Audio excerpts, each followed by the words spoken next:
Apart from adding vibrant colors, delightful fragrances, and visual interest to any garden space, flowers can transform an uninteresting area into a stunning oasis. Flowers is also responsible for attracting pollinators to the garden, such as bees, butterflies, hummingbirds, and other beneficial insects. These creatures play a vital role in pollinating plants, including fruits and vegetables, ensuring we have a healthy ecosystem. In today's video, I am going to be sharing 7 edible plants that you can plant in your garden one time and they will return year after year. These plants will automatically attract insects to our garden ecosystem by primarily acting as pollinators, helping plants reproduce by transferring pollen between flowers, and as predators controlling pest pollutions by eating other insects. They also play a vital role in soil aeration and nutrient recycling by breaking down organic matter through decomposition. Now, the first edible plant on our list is chamomile. So, chamomile grows best in cool conditions and should be planted in part shade but will also grow in full sun. They can be used fresh or dried. Next up on the list, we have some borage. Borage does not do well when transplanted, so ensure that you plant them in the area where you want them to grow. It is said to be an annual plant and it is also self-seeded, so it will just keep coming back year after year, so you don't have to replant borage every year. Next on our list, we have some nasturtiums. So nasturtium is also said to be an annual plant, but if they are grown in a warmer climate, they will also self-seed and come back every spring. In warmer climates, nasturtiums are considered perennials, and as I said, they will come back every year. Now, here is my nemesis, the chives. Chives are perennial plants that will come back every year. They are a part of the onion family and grow in clumps of tiny bulbs that produce narrow leaves. Chives, they are also cold hardy and can grow in a hot and cold climate. In the cooler climates, they die back in the winter but return in the spring. This is also another flower that I have been trying to grow for a few years. I even bought plants at the nursery. They grew for a while and they didn't survive at all. So I am going to be growing some more lavender. So the lavender is a perennial plant that usually comes back year after year if it is grown in the right conditions. I also have some calendula, also known as pot marigold. It is a daisy-like flower with a range of uses. So the leaves and the petals of this plant, they are actually edible, and the leaves are typically bitter and often used in tasty salads, while the petals are used as garnishes. Echinacea is another blooming beauty, also known as coneflowers. It is another perennial that comes back every year. They are from the herbaceous perennial family, which means they go dormant in the winter and return in every spring. The echinacea plant is also a cold hardy plant that can survive cold winters, but they grow best in full sun. And guys, look at what is one of the ingredients in our Ricola honey drop. It's echinacea. So guys, because this channel is all about repurposing, sowing, growing, and saving money, I am now repurposing some of the soil in these containers because it is a lot of soil to sow just a few seeds in. So I'm going to be using these in other areas of the garden. And remember that the flowers that we grow, some of them have deep root systems that help loosen compacted soil, they improve drainage, and they bring nutrients to the soil surface. They also aid in natural pest control. So some of the plants that we grow, they can deter or even repel certain pests from our garden, acting as natural deterrents.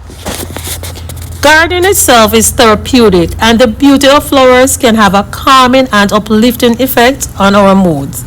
Now beyond the garden, we can cut and enjoy the beauty of our flowers that comes from our garden. We can share them with family and friends, and they can also be used in a variety of events.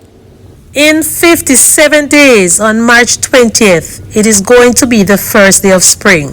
So let us now go ahead and start planting our flowers so they can establish their roots and get acclimated to the soil. We might even have blooming flowers earlier than expected.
what's for dinner on a cold, rainy day.